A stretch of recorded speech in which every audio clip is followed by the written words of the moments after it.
欢迎来到热点新闻频道，请订阅并关注以获取最新资讯。正当防卫大结局，白敬亭做局失败，张鲁仪被认定为正当防卫，雨终于停了。在电视剧《正当防卫》的最后画面里，持续笼罩的潮湿阴郁被阳光取代，这并非象征主义的暗示，而是一个物理事实，一个场景的客观描述。就像剧中那些纠缠了14年的人与案，终于迎来了法律层面的尘埃落定。大结局没有回避现实的粗粝，它将3起相互勾连的案件，几个被命运反复捶打的人物，推到了观众面前，要求我们直视，而非简单的评判。核心事件围绕着3段跨越漫长时光的防卫。首先是当下的段洪山渔场事件。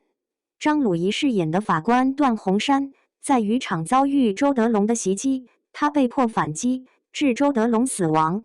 表面看，这是一起清晰的自卫，但真相远比水面下的暗流汹涌。原来，周德龙身患绝症，他联合了另一个关键人物李沐风，精心设局。周德龙主动攻击段洪山，并在暗中进行直播，目的就是以生命为代价，制造舆论压力，报复段洪山多年前对自己儿子周玲案件的判决。一个关键的转折点在于，梅征在最初打捞现场时，发现了周德龙的手机，他选择了隐瞒，没有交给警方。这个手机后来被李沐风销毁。然而，技术的力量最终穿透了人为的遮蔽，警方恢复了关键的直播视频备份，正是这段铁证洗清了段洪山防卫过当的嫌疑，他被认定为正当防卫，无罪释放，得以回归家庭。段洪山的清白，却将另一段尘封14年的悲剧推到了聚光灯下。李沐风校园防卫案，白敬亭饰演的李沐风，当年为了保护被骚扰的梅征，出手反击，却被判防卫过当入狱。出狱后，他遭遇的是社会的冷言与排斥，甚至来自母亲的厌弃。绝望中，他选择跳河结束生命，却被周德龙救起。这份救命之恩，加上自身累积的滔天恨意，将李沐风推向了复仇之路。他协助周德龙设局陷害段洪山，同时他还刻意泄露了江婷的住址，激化她丈夫张元的家暴行为，最终导致了第3起案件的发生。更令人唏嘘的是，当年李沐风案的真相也在此时被彻底揭露，真凶并非李沐风，而是长期操控周林骚扰梅征的张元江婷的丈夫，他在案发现场却未被察觉。而江婷叶青氏当年因嫉妒心散布梅征的谣言，这些谣言间接成为了法庭上对李沐风不利的因素，加剧了他的冤屈。14年，一个年轻人最好的年华，就这样在冤狱和社会性死亡中化为灰烬。第3起案件正是由李沐风间接促成的江婷家暴反杀案。面对长期施暴、生命受到严重威胁的丈夫张元，江婷在极度恐惧中连刺7刀将其反杀。剧中对这起案件的判定，清晰地传递了当下司法实践中的一个重要理念：不能要求防卫者是完美的，不能以事后的冷静分析去苛责身处生死一线的本能反应。最终，江婷也被认定为正当防卫，无罪释放。高叶饰演的检察官方凌渊，在推动这些案件公正审理的过程中，反复强调着法不能向不法让步的原则，成为了剧中司法理念进步的具象化体现。人物的结局在法律的框架内各自落定。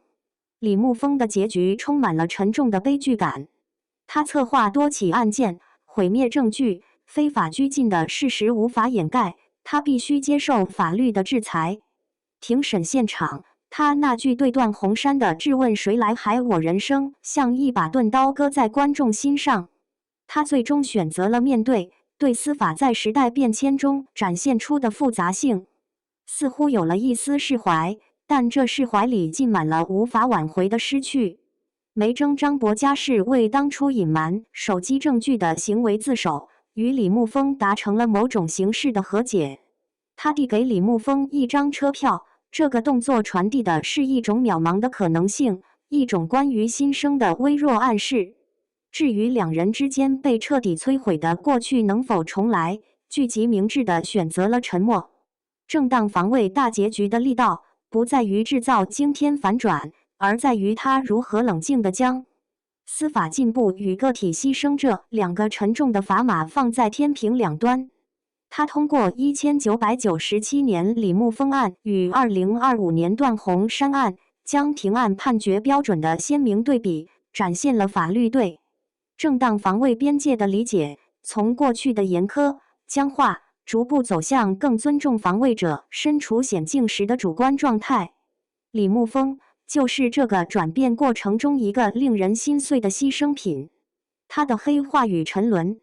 并非源于天性邪恶，而是一系列不公、冤屈和社会冷漠层层堆叠后的崩塌。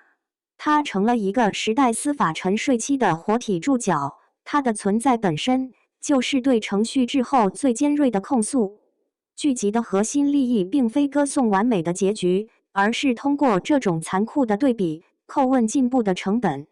当法律终于醒来，看清了防卫者应有的权利，那些在他沉睡时被碾碎的人生又该如何安放？观众的反应是复杂的。有人赞赏剧集敢于触碰法律深水区的勇气，认为他通过具体案例普及了关于防卫边界的严肃知识，具有现实意义。也有人将批评的矛头指向李牧风这个角色，认为他后期过于彻底的黑化和最终的牺牲，像是被剧情强行推上祭坛的工具，用以衬托主题的宏大。尤其段宏山最后对李牧风的对话，被部分观众认为带有居高临下的说教意味，稀释了悲剧应有的冲击力。扮演李牧风的白敬亭，其演技得到了较多认可，尤其是从隐忍到绝望再到阴鸷的转变过程。跳河与庭审几场重头戏的情感爆发，被认为准确地传递了角色的破碎感。张鲁一、高叶、叶青等演员也贡献了扎实的表演。正当防卫的大结局，用一个朴素却沉重的台词收束：办的不是案子，是别人的人生。这句话精准地刺中了这部剧的核心。他没有试图给出关于正义的简单答案，而是将目光投向法律条文背后那些被彻底改变的人生轨迹。虽然密集的反转和复杂的案情线索让部分观众感到烧脑，但他在探讨人性的灰色地带与法理思辨的深度上所做出的尝试，确实为国产悬疑剧提供了一种更冷峻、更敢于直面复杂现实的叙事路径。阳光驱散了雨水，但阳光之下，那些被14年光阴和冰冷法条刻下的伤痕依然清晰可见。这或许就是正当防卫留给观众最真实也最值得咀嚼的回味。